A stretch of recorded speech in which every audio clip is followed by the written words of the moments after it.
Samsung Galaxy S8 Active. Android TV Review. Introduction.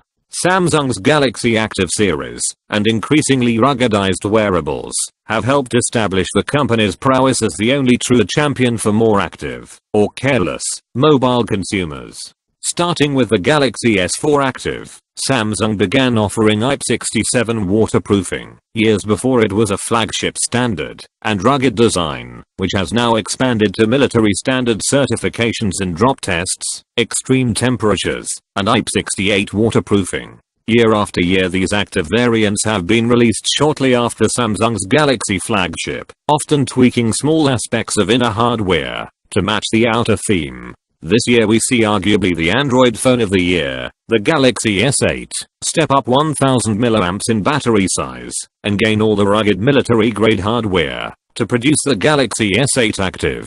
But in a world where IP67 is the norm for flagship phones, some even offer shatterproof displays. Is the Active series still needed? Let's examine what it brings to the table. In the box, Galaxy S8 Active. USB-A to USB-C adapter, female to male. Micro USB to USB-C adapter, female to male. USB-C to USB-A charging cable. Adaptive fast charging wall plug. Warranty and getting started guide. Design. The Galaxy S8 Active is the first active device released since Galaxy flagships have crossed over entirely to curved, bezel-less designs. No longer are the Edge variants alone in this style. As one might anticipate, though, the S8 Active can't afford to expose that much glass in its edges if it endeavors to survive 5-foot drops, as stated in the active features.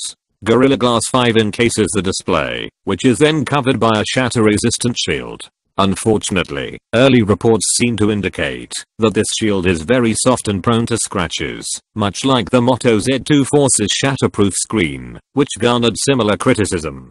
Dense metal comprises the sides of the phone, while the corners are reinforced with a hard, rubberized plastic. Bixby still has a dedicated and clicky button underneath the similarly clicky volume buttons, while the power button on our unit had a slightly mushier and less satisfying click than the other three. Gone is the home button from the S7 Active, continuing in the trend of the S8. We'll see how this strikes users who may need more rugged tactile buttons more often than the average user might. Meeting military specifications.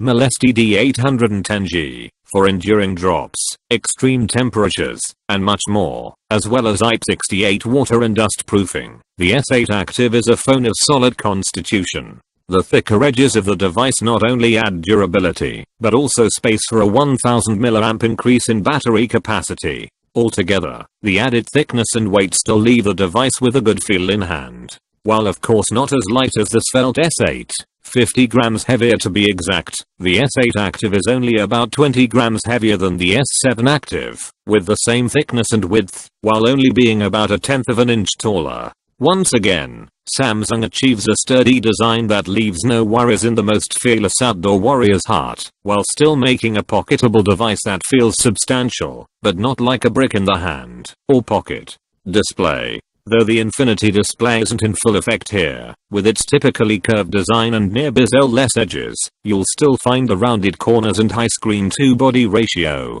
75%, which buyers so loved on the regular S8. Though the 5.8-inch screen size is the same for the two, the metal/plastic casing that comprises the Active's protective bulk brings that ratio down some from the original S8's 84% ratio. Samsung's trademark Super AMOLED technology looks just as good on the Active as on the S8 before it, even without the curved edges. Capable of brightness that can stare back undaunted at the sun's rays, but also lower far enough for comfortable night reading. We have little to complain about here, although it's still susceptible to the ills of any AMOLED display.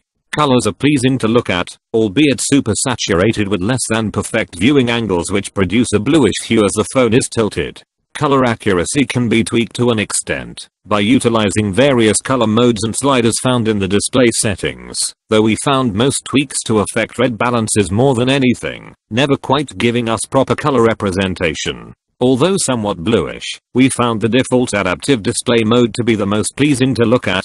Meeting the same resolution as the S8 and S7 Active, the S8 Active produces 1440 x 2960 pixels.